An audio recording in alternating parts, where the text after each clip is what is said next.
They say banks are basically a necessity in 2023 because Monero just doesn't cut it for daily spending.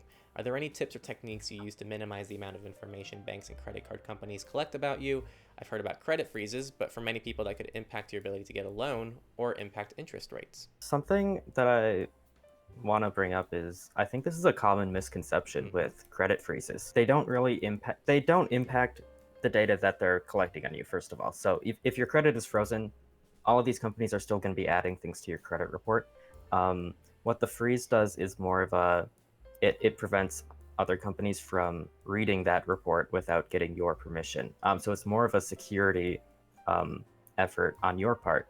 The other thing is that credit freezes can be modified and removed via the website of all three of the big credit providers. So it's really easy if you are going to apply for a loan or a credit card or something like that to log into um, whichever credit reporting company you need to unfreeze and just flick a switch.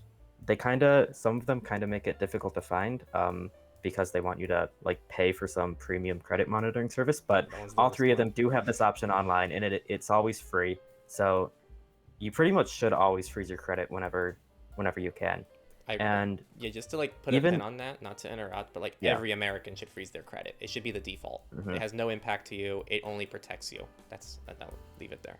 it really should. And like if you do apply for a loan and your credit is frozen or a credit card, you'll usually just get a notice that says, "Hey, your credit is frozen.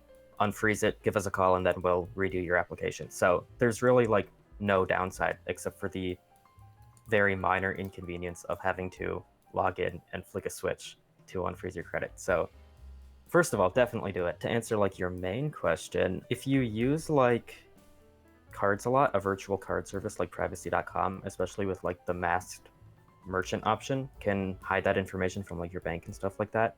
Um, Financial privacy is pretty tricky though. Like the biggest thing you can do in a lot of cases is try to avoid using credit cards, debit cards, like any kind of digital banking as much as possible in favor of like cash, for example, but it's not always super easy to do. So, kind of a tricky problem to solve.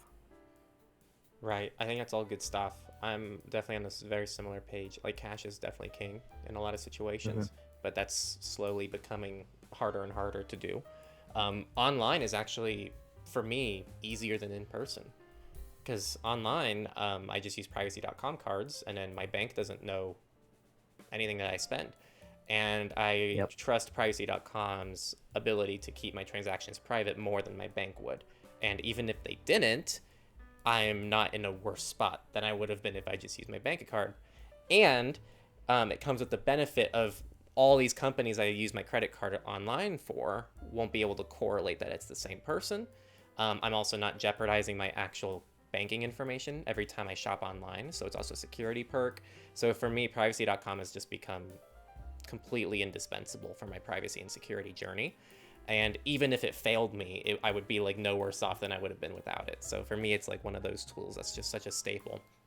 But Hmm. um, if you are forced to use anything that involves your debit and credit card outside of going through the basic opt-outs, I will say a lot of your banks actually do have opt-outs that are very well hidden. A lot of mine, I had to call them. Like there's a very specific number they have you call, and you have to ask them to opt out. It helps being in California. I have a few more rights in California that I can utilize against some of these companies. So I would just say that, like, go and see what the hidden privacy opt outs are within your bank. I don't think it's going to prevent much, but it'll at least help. You're not going to be worse off if you do those things. But otherwise, just try to keep the transactions away from your bank altogether, whether through something like privacy.com or cash, like Jonah said.